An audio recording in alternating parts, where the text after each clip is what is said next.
two students, those evening FaceTime calls were their only thread to each other. It was their rule: call at 9 p.m. every night.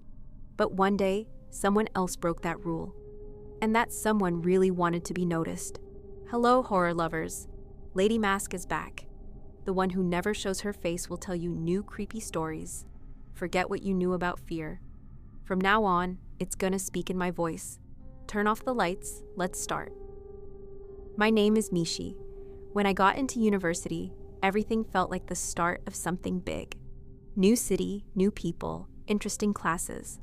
But every morning, I was already waiting for 9 p.m., the time when my boyfriend Judd would appear on my phone screen. We studied in different cities, but we didn't break up and kept our relationship going. He lived in his grandmother's apartment, old, with green wallpaper and a big round mirror on the wall. His grandmother had moved in with her sister to take care of her, and Judd stayed in her place while studying.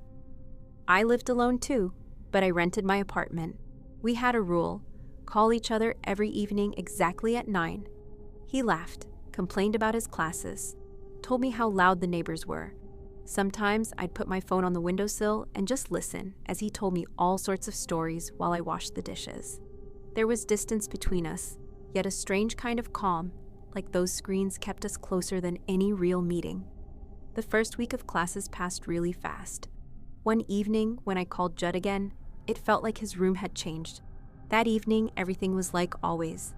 I called exactly at 9, and he picked up with the same tired smile, a slice of pizza in his hand. Only something in the room felt off, like maybe the furniture had been moved or the lighting was different. You know that strange little sense when something is wrong, but you can't tell what exactly, something you feel before you understand it. "Did you move the furniture?" I asked. He turned, looked around the room, and smiled. "I didn't move anything." "Maybe you changed the bulbs?" "No, didn't touch a thing." "Why?" "Probably imagined it, never mind," I said. But I still kept staring at the screen, like somewhere deeper, behind the camera's frame, there was something more to see. And then, behind him, a shadow flickered, like someone walked past. "Is someone there with you?" slipped out of me. He frowned. "Michi, there's no one here. I'm alone." "What happened?" I hesitated, feeling stupid. I probably imagined it. When the call ended, I caught myself staring at the black screen for way too long. The next day we called again at 9 sharp. I poured myself some coffee even though it was late, and we were laughing, talking about classes. I told him how I was late for a lecture. He told me how he fell asleep in class, and the professor woke him up. It was fun. Judd leaned back, and behind him the mirror came into view. For a split second, I saw a woman in a white dress in that mirror. She appeared for a fraction of a second, then vanished. I really saw her, but instantly started doubting myself. I froze, trying to figure out whether I imagined it or it actually happened. "Why are you quiet?" Judd asked. "Something wrong again?" "No, everything's fine. Just thinking." "All right, listen, Mishi. I'm not feeling great. Kinda sleepy. Let's call tomorrow," he muttered. "Sure, let's call tomorrow. Bye. See you," I answered. The screen went dark, but the image of that woman in the white dress wouldn't leave me. I'm not the paranoid type, so I couldn't just brush it off. I couldn't blame it on being tired. There really was someone else in his apartment. Less than a minute passed. I couldn't take it and called him again. He picked up almost instantly, surprised, with the same tired face. "What happened?" he asked. "Who's that woman in the white dress behind you? Got yourself a new girlfriend?" "I saw her in that mirror." He blinked, not understanding what I was talking about. Then he turned toward the mirror, where only his back and the room were reflected. "What woman?" he said quietly. "There's no one here. Mishi, I live alone." I felt like I was boiling inside. Anger, fear, jealousy, everything woke up at once. "Don't play dumb. I saw her. She was standing right behind you." "Mishi, seriously. Maybe you imagined it, or maybe you just miss me and your mind is making things up." We went silent. For the first time, we didn't know what to say to each other. The call ended in a strange way, to be honest. When the screen went dark, I realized I was starting to doubt not just myself, but him too. I decided that next time I'd turn on screen recording. If I was losing my mind, then at least I'd have proof. The next day we called in the evening like always. During the call, everything was calm, no shadows, no reflections in the mirror. I even caught myself thinking how ridiculous it was. I turned on screen recording to catch something supernatural, and all I got was a video of 2 exhausted students. After the call, I sat down to watch the recording, figured I'd recheck just in case. At first, nothing strange, but when I skipped closer to the end and zoomed in, a cold wave hit me. In that same mirror, there was something blurry, yet familiar, like someone or something was slowly turning its head. But I couldn't understand what it could be. I slowed the frame down and saw the same woman in the white dress as last time. She was standing there, and she wasn't looking at him, she was looking at me, straight into the camera. Even through the screen, I could feel her gaze. Her eyes were blurry, but the look itself was sharp and direct, like she was staring right into mine. I threw the phone away from me, my heart pounding as if it knew she was about to step out of the screen, and I'd see her. But then something happened that turned everything upside down. Ever since I directly asked him about the woman in white, our calls felt different. That unspoken tension hung between us. Judd tried to be gentle, but in his eyes I saw a tired confusion, like he was trying to decode my sudden fantasies. That evening, the connection was especially bad, the picture freezing and warping his face.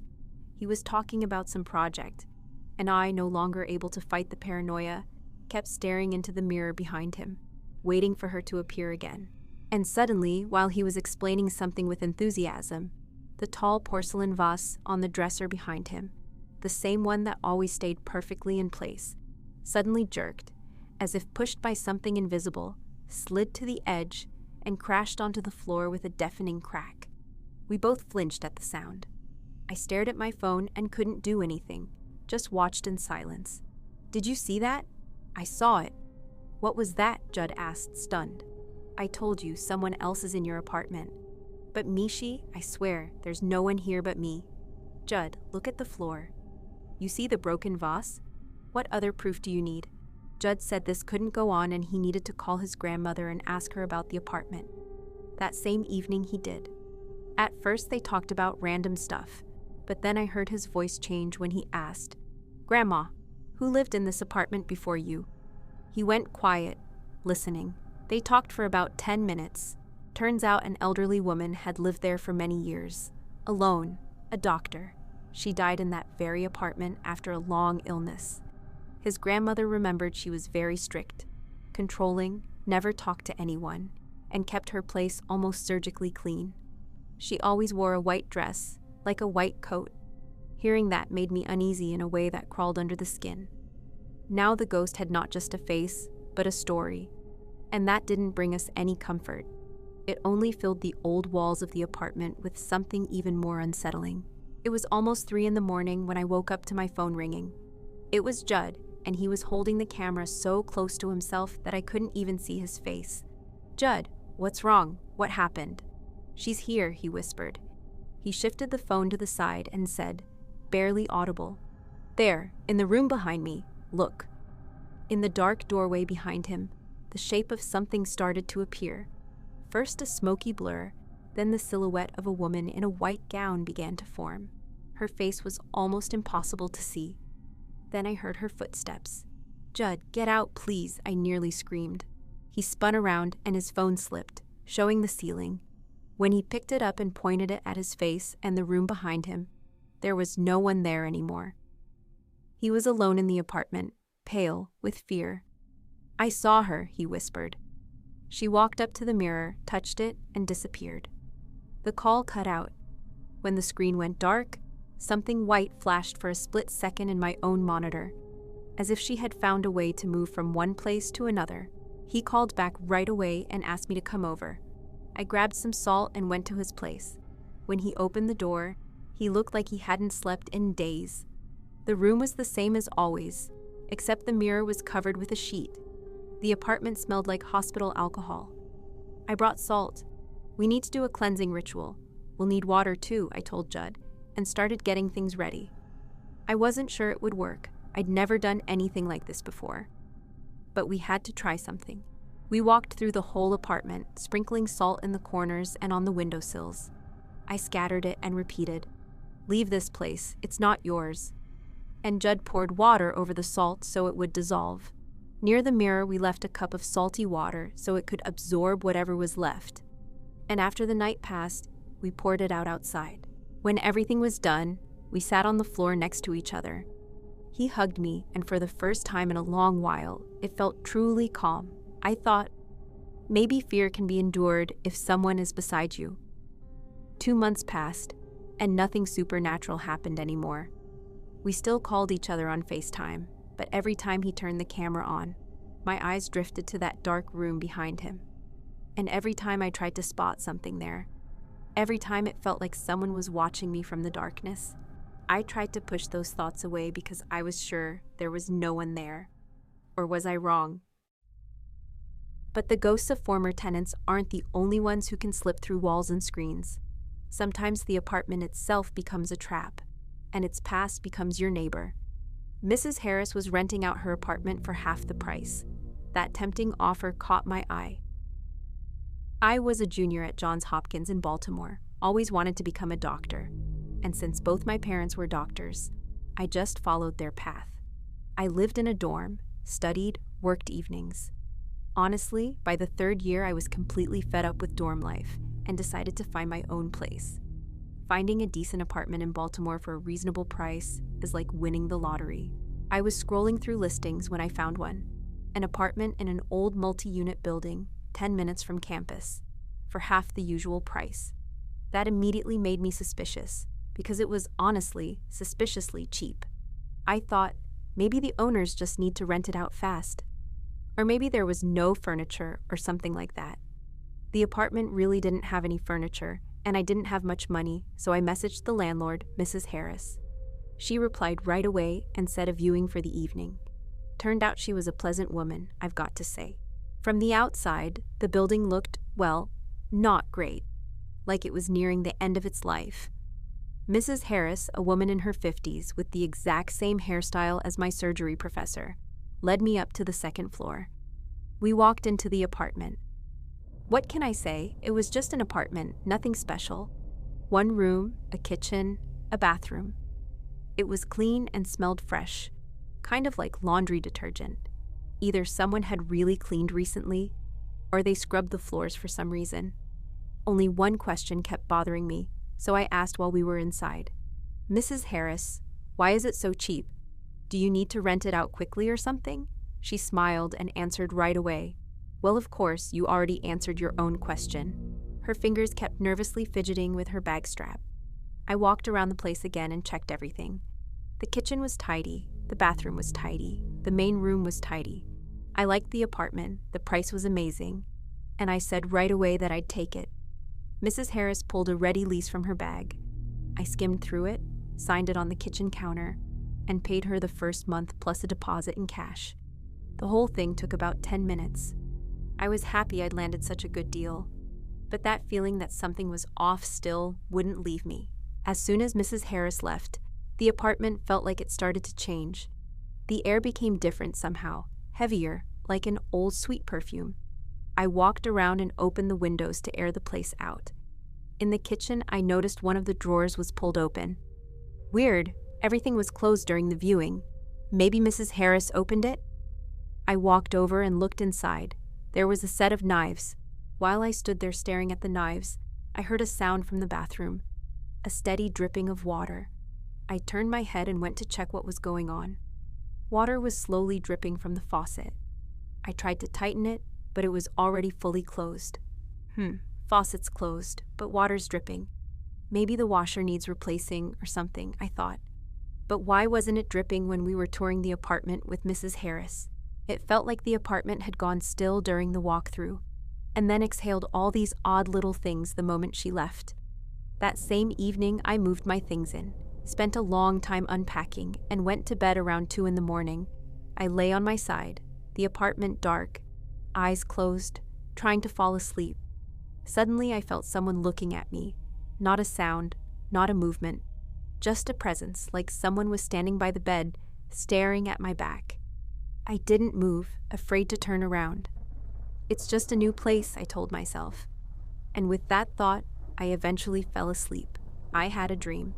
And that was strange, because believe it or not, I had never seen a dream in my entire life. Not once. I swear, I don't even know what that experience is supposed to feel like. So yeah, I never had dreams, but that night it felt like someone crawled right into my head. Here's the dream. A girl with short hair was sitting on a chair next to my bed, looking at me. Sweet face, dark hair. She stood up and came closer. "Can I live here with you?" she asked. Her voice soft, unbelievably soft. I had never heard anything like it. I sat up in bed and answered, "No, you can't. I don't know who you are." Her sweet face twisted suddenly and began to change. Dark veins surfaced under her skin. Her eyes turned completely white, and she screamed, "Can I live here with you?" I shot up in bed, soaked in cold sweat. My heart was pounding like it wanted to escape, and my legs were numb from fear. I sat there, not understanding where I even was for a moment. After catching my breath and calming down, I turned on the lights and walked around the apartment, checked the front door and the windows. Everything was locked. I told myself it was just the first night in a new place. In the morning, I drank coffee, flipped through my textbooks, got ready for class. Honestly, I tried not to think about it, but I didn't know then that the worst was still ahead. At the campus cafe, I ran into Jake. He's my friend. We've been tight since freshman year. "So how's the new place?" he asked. I forced a smile. Small and clean, but the first night was awful. I had a nightmare. And you know I literally never dream. I told him the whole thing, and instead of taking it seriously, he just burst out laughing. "Well, at least nobody crawled out of the TV. You've still got 7 days left, bro." He wished me luck and headed to his lecture, and I stayed sitting there, staring into my empty cup. This weird anxiety kept building inside me. Maybe I shouldn't have told him about the dream. I shook my head, trying to clear my thoughts, but they wouldn't leave. During the day, I dragged my feet on purpose, stayed in the library flipping through notes. When I checked the time, it was almost 6 p.m. I realized I didn't want to go home. For the first time in a long while, I was scared to open my own door. Maybe I'm just too jumpy or something, I thought. Still, after forcing myself to push the bad thoughts away, I headed back to the apartment. I made dinner, ate, and went to bed. Fell asleep surprisingly fast and early. It wasn't even 10 p.m. yet. I had another dream. The same girl with short hair, but this time she was standing in the kitchen. Her movements were slow and unnervingly smooth. She pulled a long knife out of that same drawer I'd closed before, looked at me, and smiled. Then she brought the knife to her face and ran her tongue along the sharp edge. "Well, student, let's play," she laughed. I wanted to scream, but my throat tightened and no sound came out. She stretched both hands forward, holding the knife, and drove it into her own chest with force. She stayed standing, laughing, and that laughter sliced through my ears like glass. I jolted awake, gasping in the dark. My heart was racing, and the room felt cold, like a basement. I turned on the light and instinctively looked toward the kitchen. On the floor lay a knife, that same one, with the dark handle. My legs were shaking, my head a complete mess. I couldn't fall asleep again until morning. Something had happened in that apartment, but what exactly? In the morning, I called Mrs. Harris. "Excuse me, Mrs. Harris, but are you sure everything is okay with this apartment?" I asked, trying to sound calm. "What happened?" she asked. "After you left, everything here started getting weird. Strange smells showed up that weren't there during the viewing. Then the kitchen drawer with the knives opened on its own.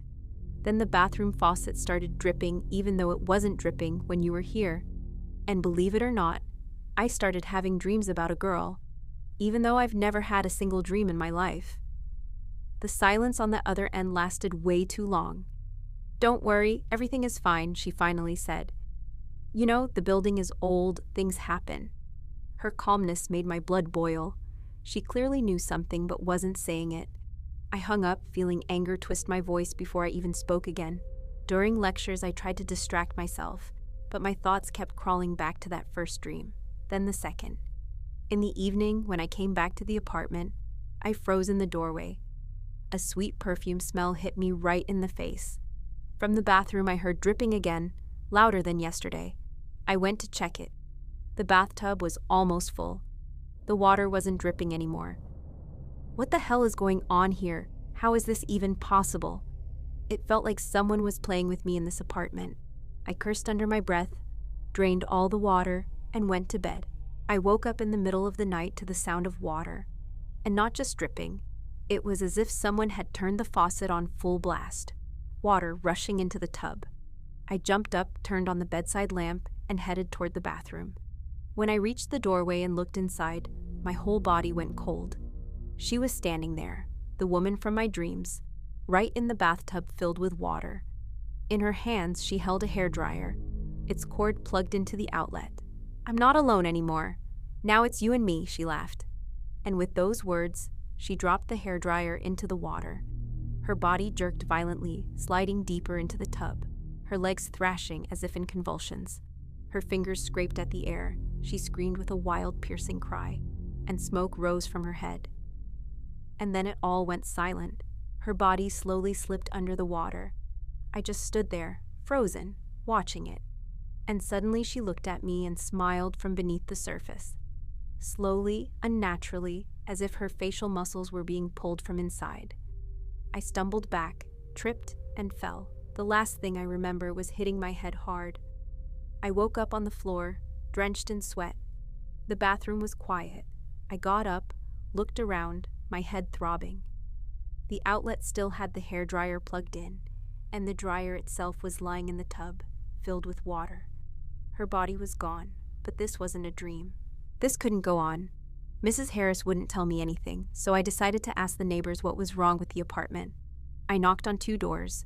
Both slammed shut as soon as I mentioned where I lived. The third neighbor, a guy around 25, let me in. I told him I'd just moved in and wanted to know more about the place, so he told me. A woman had lived there before, a teacher, no kids. Her husband cheated on her and she killed herself, turned on a hairdryer and threw it into the bathtub. Then they found a note with just one line: "If someone moves in, I won't be alone."